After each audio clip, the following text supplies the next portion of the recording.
ভাই খাপিরের মেলা সবে শেষ হয়েছে আগের দিন। পরদিন একদম সকাল সকাল আমি এসে হাজির উদয়নারায়ণপুর মাছের বাজারে। সেদিন মাছের বাজারে মাছের সাথে সাথে কাঁকড়াও ছিল চোখে পড়ার মতো। যারা যারা সেদিন মেলা থেকে কাঁকড়া কিনে খাওয়ার শখ মেটাতে পারেনি তারাও এসে হাজির সকাল সকাল কাঁকড়ার উদ্দেশ্যে।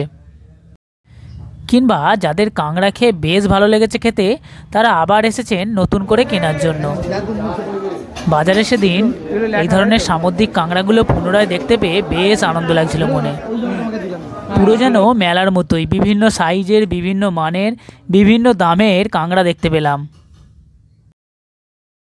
আমি আগের দিন গোটা কতেক কাঁকড়া কিনতে গিয়েই হাতে কামড় খেয়ে বাড়ি ফিরেছিলাম। তাই সেদিন আমার আর কাঁকড়া কেনার উদ্দেশ্য ছিল না। আমি এসেছিলাম একটা বড় সাইজের রুই মাছ কিনতে। তবে তাজা সমুদ্রের কাঁকড়া কিন্তু বেশ ভালো খেতে, আর অনেকে এই ধরনের কাঁকড়াগুলো খেতে বেশ পছন্দও করে। সেদিন একটা ফেসবুক পোস্টে একটা ডিবেট দিয়েছিলাম, সেখানেও কিন্তু বেশিরভাগ দেখলাম চিংড়ির থেকে কাঁকড়াটাই বেশি পছন্দ করছে। আমার অবশ্য চিংড়িটাই বেশি ভালো লাগে। কাঁকড়াও বেশ ভালোই লাগলো, তবে চিংড়িটা আরও বেশি ভালো লাগে। এছাড়াও সেদিন উদয়নারায়ণপুর বাজারে দেখলাম বাটা মাছ, চারা মাছ, রুই, কাতলা, ব্রিগেড, সিলভার কাপ, আর এছাড়াও ছিল বড় বড় পাঙ্গাস মাছ। এই পাঙ্গাস মাছগুলো আমার কিন্তু খেতে বেশ ভালো লাগে। অনেকে হয়তো দুর্গন্ধের জন্য খেতে চায় না, কিন্তু আমার তো বেশ লাগে।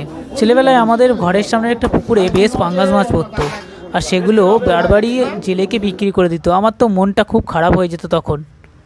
আশপাশের মাছ বাজারগুলির মধ্যে উদয়নারায়ণপুর বাজার কিন্তু বেশ বড়। উদয়নারায়ণপুর মাছ বাজারটা ঘুরে কেমন লাগলো অবশ্যই কমেন্টে জানাবেন কিন্তু।